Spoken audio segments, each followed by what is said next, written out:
আসসালামু আলাইকুম, সবাই কেমন আছেন? আলহামদুলিল্লাহ আমরা সবাই ভালো আছি।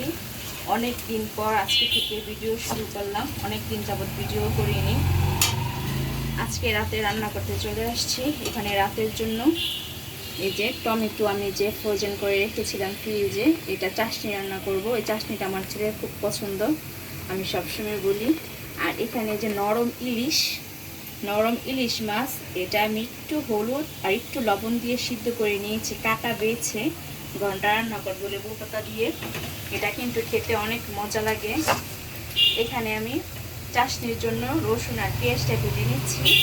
দুই চুলায় রান্নাটা বসাই দিচ্ছি, আর এখানে আমি পাশের চুলায় পেঁয়াজটা ভেজে নিচ্ছি মাছের ঘন্টা রান্না করার জন্য। রসুন পেঁয়াজটা বাদামি করে ভেজে নিব চাশনির জন্য। পেঁয়াজ রসুন বাদামি কালার হয়ে গেছে, এখন আমি এই যে টমেটোটা দিয়ে দিব।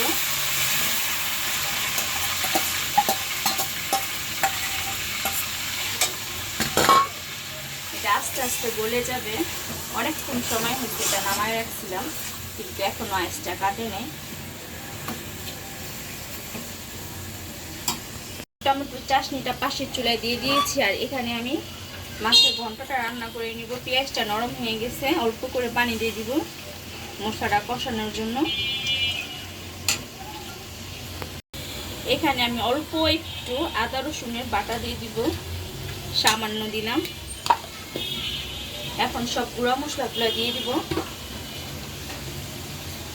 এখানে দিব শুকনো মরিচের গুঁড়া, প্রায় হাফ টেবিল চামচ পরিমাণ দিয়ে দিলাম।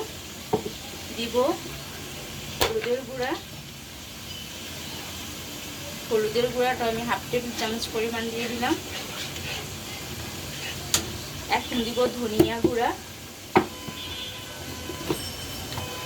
লবণটা আমি এখনো দেইনি, যেহেতু মাছটা আমি একটু লবণ দিয়ে সিদ্ধ করেছি, তাই অল্প লবণ দিব আমি।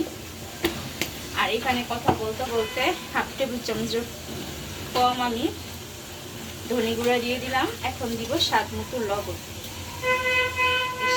লবণ দিলাম আমি, লাগলে পরে দিব। আর এখানে আমি যে একটু চিকন চিকন করে ভাজির মতো আলু কেটে নিয়েছি, ইলিশ মাছের ঘন্টার মধ্যে আমি আলুটা দিব। এখন এই মশলাটা ভালো করে আমি কষিয়ে নিব। কষাতে দিয়ে তারপর মাছটা আমি কাটা বেছে নিব, সিদ্ধ করা ইলিশ মাছটা। আর এখানে আমার যে চাশনিটা কিন্তু আস্তে আস্তে আইস গলতে শুরু করছে। এর মধ্যে কিন্তু আমি একটু মশলা দিব, হলুদের গুঁড়া, মরিচের গুঁড়া আর লবণ দিব। টমেটোর চাশনির মধ্যে যে আমি একটু মরিচের গুঁড়া, হলুদের গুঁড়া আর লবণ দিয়ে দিয়েছি। এখানে আমি কিছু কাঁচামরিচ দিব।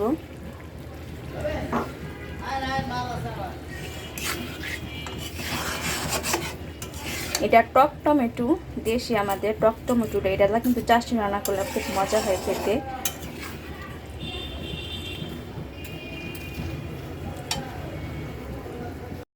এখানে আমার টমেটোর চাশনিটা হয়ে গেছে। নামানোর আগে আমি 1 চামচ চিনি দিয়েছিলাম, যেহেতু টক টমেটো চাশনি 1 চামচ চিনি দিলে টেস্ট আরও বেড়ে যায়, খুব মজা হয় খেতে। এই যে এখানে একদম চাশনিটা রান্না কমপ্লিট। আর এখানে মাছের মশলাটা কষানো হয়ে গেছে। আমি যে নরম ইলিশ মাছটা কাটা বেছে নিয়েছি।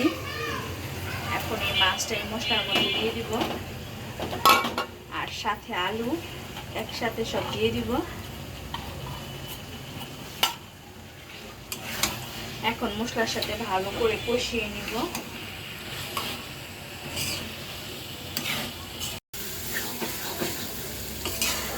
একটু সময় নিয়ে কষিয়ে নিয়েছি, এখন অল্প করে পানি দিয়ে দিব আলুটা সিদ্ধ হওয়ার জন্য।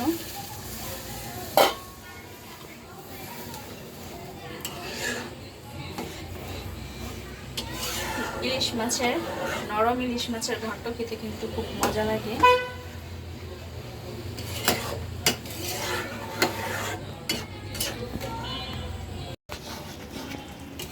ইলিশ মাছের ঘন্টর পানিটা শুকিয়ে গেছে, আমি আর একটু শুকাই নিব। আর পাশের চুলায় ভাত বসিয়ে দিয়েছি। এখানে আমি এখন লেবু পাতা দিব, আমার গাছের লেবু পাতা।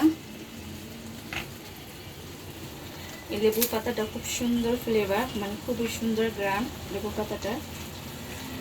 আর কিছু কাঁচামরিচ দিয়ে দিব।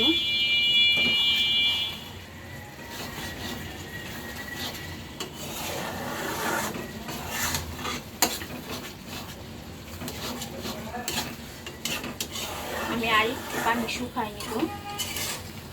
আজকে রাতে খাবারের জন্য আমি এখানে গরম ভাত রান্না করে নিয়েছি। এখানে টমেটোর চাটনি, আর এখানে ইলিশ মাছের, নরম ইলিশ মাছের ঘন্ট। এটা আজকে আমাদের রাতের খাবার। এখন খাবারটা গুছিয়ে নিব আর আপনাদের কাছ থেকে বিদায় নিব। সবাই ভালো থাকবেন। আল্লাহ হাফেজ।